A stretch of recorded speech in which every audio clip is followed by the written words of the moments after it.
coordinator of Nepalका लागि Nepali, Dr. Surendra Bhandari. Welcome to this episode of Gorkha Spirit.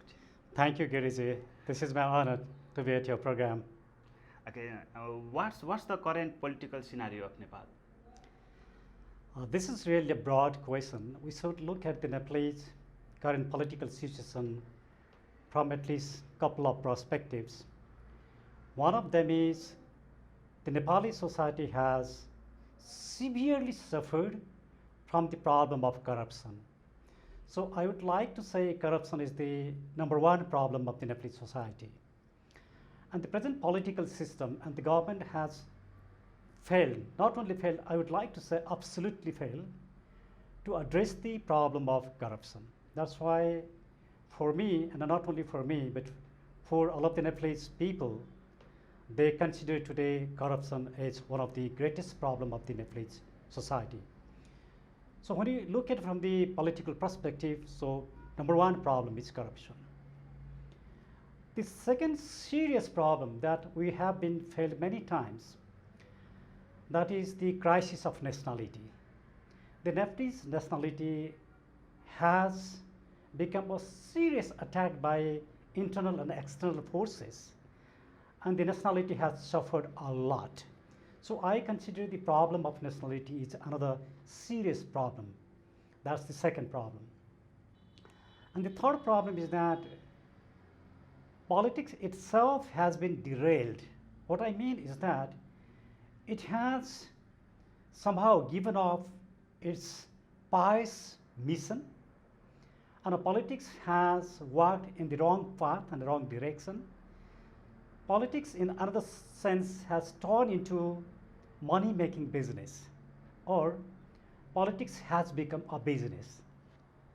Let me put it in a different way.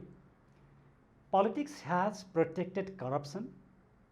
Politics has protected criminal and criminalization.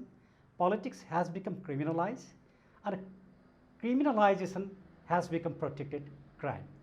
Politics. That means there is a serious nexus, deep nexus between politics and criminalization.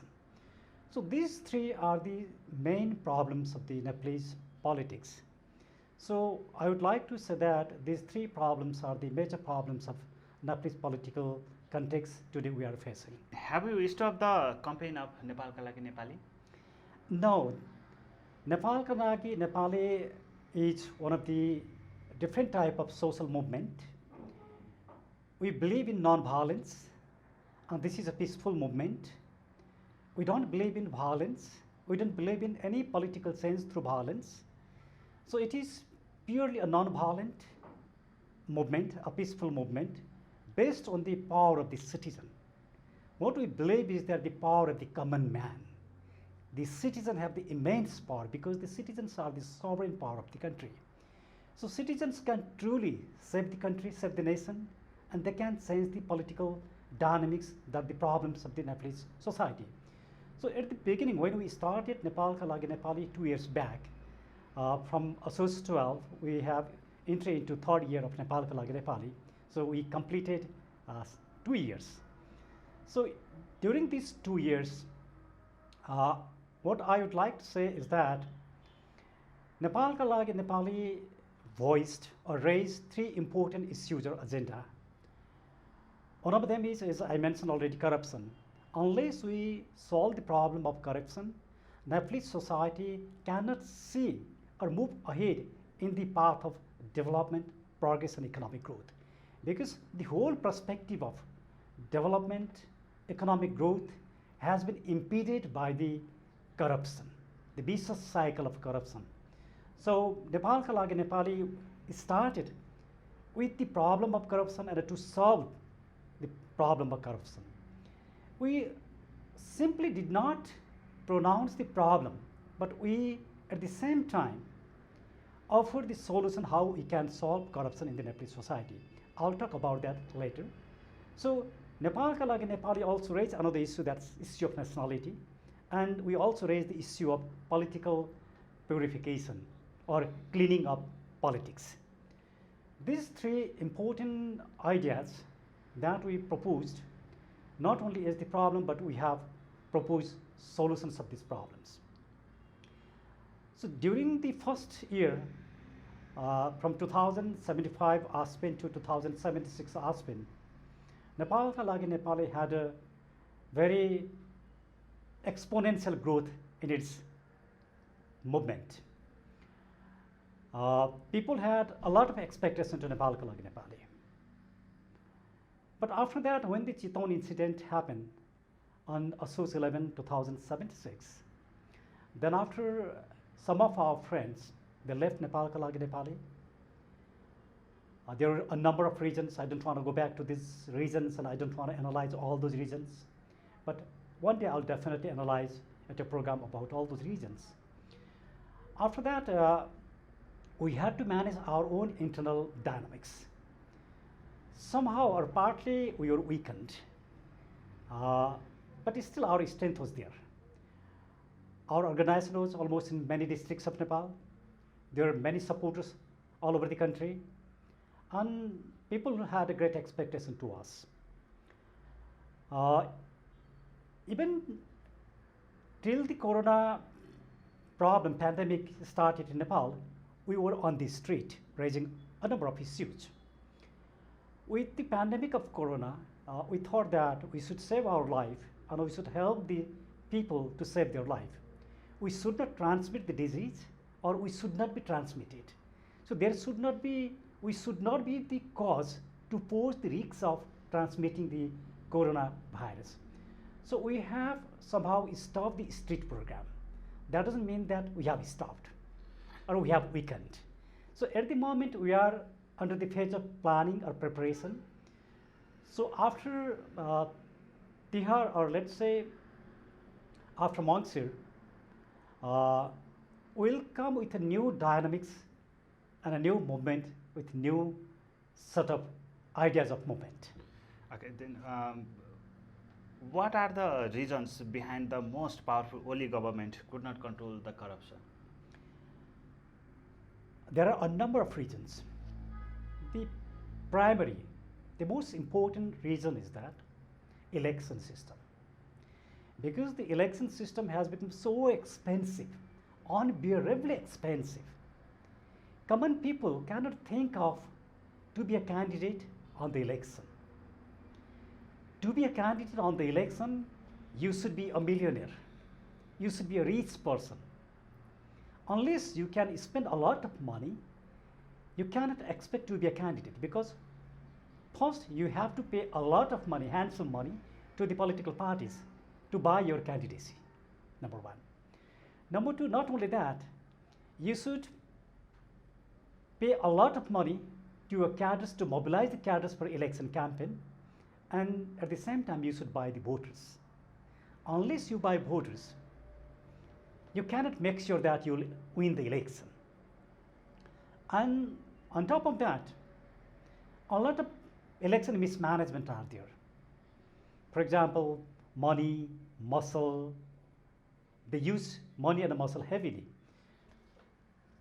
What I want to say is that the whole election system of Nepal has turned into loot tantra, that we say loot tantra. Loot tantra means a sort of kleptocracy. Kleptocracy is a term that generally political scientists use. The system of governance is held at the cost of the people. So people will suffer a lot, but the ruler will get a benefit out of the suffering of the people. So election has become primarily a means of kleptocracy or plutocracy. Plutocracy means only the rich people can capture the state, come to the political power and rule the society. Due to the flaws in the election system, this democratic system has become a so-called democracy. Democracy only, it rests only in name, not in practice. So it is pretty clear. Everybody is today talking about this election system is not desirable as people, sovereign people, had desired. So due to election system, the Oli government, not only Oli government, even the, if you look at the 30 years of our democracy, the democracy has become somehow scapegoat of the election expenses. That's why I would like to say election is one of the costs has become a course of democracy. So we have to change the election system. So election system is one of the primary reasons of corruption, and Oli government has failed to reform the election system. At the same time, look at the number of the voters inside the country. Almost the same number of voters are outside the country, abroad. They are working in many countries. So those Nepali citizens also have the constitutional right to participate in the election as adult, and their active participation in the adult franchise is desirable by the constitution. But this government or this system has not allowed the citizens they are abroad to participate in the election. That's why the corrupt people has more chances to win the election. That is one of the reasons. Second reason is that if you look at the mismanagement of the state power, abuse of the state power, that has become a serious problem of the society. Power has been abused by those who come into power. And by abusing the political power, state power, they collect a lot of money and amass huge wealth and property, and those people, those poor politicians have become millionaire in a decade or a short period of time. That's why Nepal ka लागि Nepali has proposed the only solution to this problem is that we have to investigate the property of the politicians from the Panchayati era to till now by an independent citizen commission. That citizen commission should not only be independent but should be powerful. And the people in the citizen commission should be clean people without any charge, not involved in corruption, and trusted by the society. So those type of people can make the independent citizen commission a powerful tool to bring those people, especially politicians and high-level bureaucrats, into the clause of the law and investigate them how they have amassed such a huge amount of property and punish them according to the law. So if we can bring those corrupt politicians into the ambit of the law and penalize them, only then the problem of corruption can be solved. So Oli government failed either to establish a citizen commission or to control corruption or penalize the corrupt people. That's the second reason. Okay, what's the political way out ahead? Now that's a pretty good question. The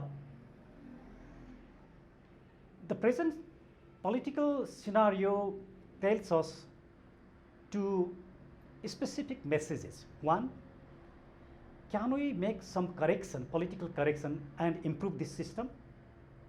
Or is this system has already been degenerated and has turned into anti-nationalist? Or this political system as a whole, systemically it has been failed. So I buy into the second idea. This system has completely failed. It is not able to serve the aspirations of the people, protect the nationality, and end corruption. That's why by some small scale corruption within the system cannot deliver to the people and meet the expectation of the people. That's why the Nepali society has come at a crossroad to change the system, to overhaul the system and reinstate a political system that is pro-people, that is pro-nationality, that ends political corruption and cleans the politics. Thank you, Dr. Surendra Bhandari, for joining with us. Thank you very much for giving me this opportunity, and I wish all the best for your program. Thank you very much.